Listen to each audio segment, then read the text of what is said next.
Welcome back to Cure for the Common Game. Today, deck number 1006, Eshki, Temur's Roar. Now, we have got a treat today. This card sparked something in me. Yes, there's quite a few reserveless cards in here, I know. Anyway, green, blue, red, 2/2 human warrior. Whenever you cast a creature spell, put a 1/1 counter on Eshki. If that spell's power is 4 or more, draw a card.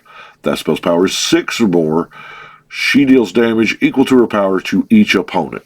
Now, some of these are not going to be used, like the power 4 or the power 6, just not going to be used. I think there may be 1 or 2 cards in the deck. But play a creature spell to get a 1/1 counter. Now, let me go over the gist of this first. As soon as I read the card, I thought, I want to cast a lot of creature spells, right? I mean, we all did. But the problem with creature spells is you run out of them. I want to play Allurin. Allurin lets everybody at the table cast 3-drop creatures for free at instant speed. And I know what you're thinking. Brian, why would you help your opponents out like that? Well, I'm not. Because I'm running City of Solitude, stating that you can only play spells or abilities on your turn. And yeah, I know I have some counter magic in the deck that you'll see later, but you don't always draw your City of Solitude, right? Anyway, back to Allurin. So the idea behind Allurin is the very first place that my mind went was Manowar. So with Allurin and Manowar, this is an old school back in the day trick. You play Manowar, you bounce Manowar back to your hand because it's 3 mana. Allurin allows you to cast it for free. And when Manowar comes into play, it searches for a creature to bounce, and you just bounce the Manowar. And you like pinball, right? You just keep bouncing it. And you have things that can win you the game, like impact tremors from every time it comes in. Maybe you're brain freezing, milling somebody out because it has storm.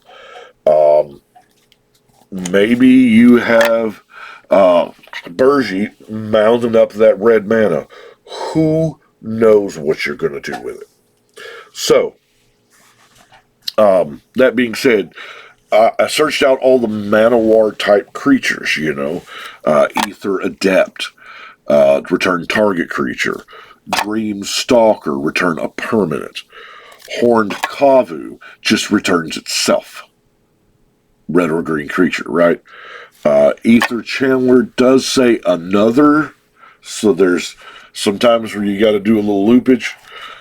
Fairy Imposter says another, and Clement says lesser. So, but that's my whole thing. Is very few of my creatures are more than 3. The ones that do matter, like Tidespout Tyrant. Every time you cast a spell, you're going to bounce a permanent. So if you get that Manowar Allurin loop, you just put everything your opponents have back in their hand, including their lands, and typically you win because people will concede. You do have some protectorate pieces, though, to get you there, because, let's face it, you need it. Like a propaganda, an ensnaring bridge. Now, sometimes Inexorable Tide. You're casting a spell, Proliferate. Our commander deals with 1/1 counters, so it gets nutty. All right, so let's get into well, here's a Fabricate to go and get, maybe, because you're not always going to draw those Manowars, right? Sometimes you're going to have the Cloudstone Curio to, make it happen. Non-artifact permanent comes into play or your control, you return another permanent. So now the beautiful part is when you get both and you're just, it's fun times. So, that being the main gist, let's get into the deck. You're going to see a lot of creatures that have 3 mana cost and less to go along with this theme, but that's the major theme. Like Secure Tribe Elder. It's going to be free. Let's go through this ramp. Let's just roll through it pretty quick. Farseek, Wayfarer's Bauble. We are playing 3 colors, so we need, Arcane Signet, Soul Ring, Kodamas Reach, Felwar Stone, Tempt with Discovery. I may do a whole separate video on Tempt with Discovery management or game theory. I don't know. This card, I have a lot to say about it. Not right now. Satina. Enters the battlefield, go get a land. Wood Elves enters the battlefield, go get a forest. That's the reason why we run dual type like Cinderglade, Shelter Thicket, Ketria Triome, Breeding Pool. Yeah, that's why we run those, is so Wood Elves can go get it. I mean, also your fetch lands will go see it as well. But Spring Bloom Druid, same thing. Rampant Growth, Birds of Paradise. And I know what you're thinking. Brian, that's an awful lot of ramp for like 3-drop creatures. Well, it's an awful lot of ramp because there's an Omniscience in there. Because that's what we really want, is the Omniscience. Omniscience just puts everything on easy mode. You don't even need the Allurin then. And it's silly. If somebody plays an Omniscience, you should get rid of it. It's just how it is. So let's look at card draw. Before we look at card draw, keep in mind, we are running a Psychosis Crawler. Because a lot of this is repeatable card draw. Stuff like the Mystic Remora. Lifecrafter's Bestiary. Now we do have Ponder, Preordain, and Opt. Harmonize. But like Elvish Visionary is a heck of a magic card in this deck because you can bounce it and recur it and draw more than the one card that you normally think of when you play with Elvish Visionary. Now, Beast Whisperer is, he's not free from Allurin, but cast a creature spell, draw a card. What? Okay, that's exactly what I want to be doing. Can we tilt that to get some glare off? No, we just get a different kind of glare. Fun. We have got ETB creatures here. Well, not really ETB for Yavimaya, but we have Fibblethip, draws your card when it comes in. We have Spellskite, because let's face it, people are going to be targeting that commander when it gets big, just in case we haven't drawn the Lightning Greaves or the Whisperfield Cloak, or the Swiftfoot Boots. We really, really care about keeping our commander safe. Her own ability does not target her, so Shroud, Wall of Blossoms draws your card. There again, it's a 0/4 defender, Elvish Visionary. Coiling Oracle, Manglehorn. People don't. Just the last line, making the artifacts enter-tapped. Wow, that has had a bigger game effect than I thought.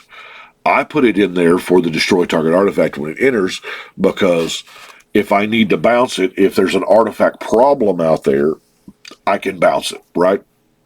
There's not a lot the deck can't overcome. Eternal Witness, there again, 3 mana, it's completely bounceable, and you get something that they killed back. Speaking of bounceable, could not think about it without a Deadeye Navigator, because let's face it, sometimes you just don't get the thing, and you need to make the thing, and Deadeye Navigator can help you make the thing. I am going to pause right now, and I'm back. I know that wasn't very long for y'all, but Deadeye Navigator, big thing. Now, I do have something in here that's funny, because it's me, and y'all know that. Biovisionary. At the beginning of your end step, if you control 4 or more creatures named Biovisionary, you win the game. Alternate win condition. Not really a loop with the deck. Doesn't really belong here. But the Rider Replication makes it hilarious. Sure, why not, right? I know that's 2 spots. I could probably find something better, but, I love the lull factor when you play the Biovisionary and the table instantly goes on tilt. So let's look at our removal suite, shall we? The Reclamation Sage, obviously there. It's bounceable. It falls within the 3 mana. It's beautiful. But I think that's about it. All the rest is like, Lightning Bolt, because Lightning Bolt doesn't see a lot of play in Commander, but you know what? It's removal. It's great removal on turn 1. Mana Drain, Offer You Can't Refuse, Negate, Rapid Hybridization. We have a Chaos Warp. Hull Breach is phenomenal. It would be phenomenal if it wasn't blurry. Bam. Now, Ether Spouts. I love Ether Spouts. It kind of solves the problem for a turn or two. Blasphemous Act, great, and of course Squall Line, because sometimes you just got to end the game and kill all the flyers, and or both. So let's look at the rest of our non-basic lands. There's a bunch, because this is a deck where you want to produce double colored and then immediately follow it up by one of each color. So we have Temple of Mystery, Shivan Reef, Reliquary Tower, that's a necessity. The Command Tower, we're getting kind of... normally I have a lot of basics, so we don't stack up this many cards.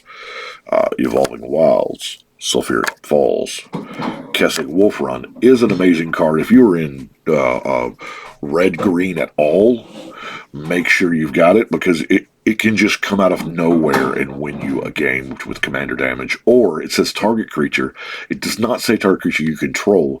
You can interfere in combats that you are not a part of. If player B is attacking player C and you know it'll kill them and you don't have a way to get through, hey, it's player elimination.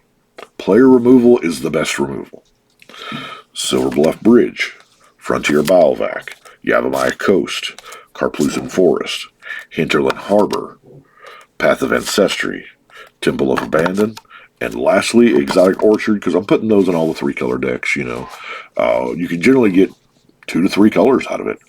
So, that is everything for Eshki. I have a blast playing it. It's not at my typical power level that I build at, or play at, but it is a ton of fun. Anyway, I appreciate y'all watching. Thank you so much, and as always, it's time to shuffle and cut.